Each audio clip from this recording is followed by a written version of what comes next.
সম্মানিত ভিউয়ার্স, বাংলাদেশে বাংলাদেশ প্রায় ৫৫ বছর চলছে।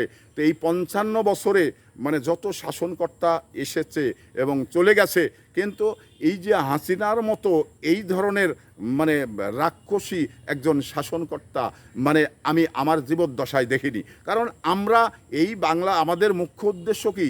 রাষ্ট্রপ্রধান রাষ্ট্রের দায়িত্ব নেওয়ার অর্থটা কি?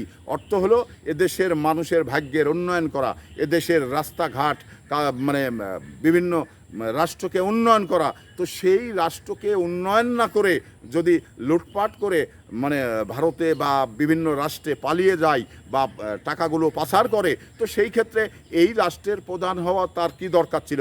কারণ এদেশের মানুষকে খুনই বা কী করার দরকার ছিল? কারণ খুন করে যে হাসিনা ফেসে যাবে, হাসিনার যে বিচার হবে না, এটা কি হাসিনা হয়তোবা তৎকালীন সময় মনে করেছিল? কিন্তু খুন করে যে কখনো বাঁচা যায় না, এটা কিন্তু 100%।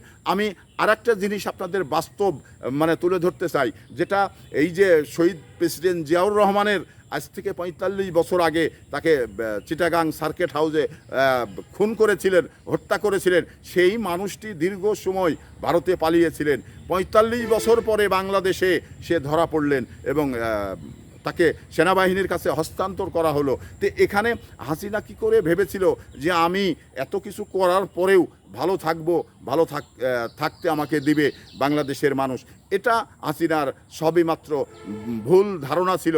এই ধারণাটা আজকে হয়তোবা ঠিকই ভারতে গিয়ে পালিয়ে থেকে আস্তে আস্তে বানে গুনছে যে আমি কি ভুলটাই করেছি।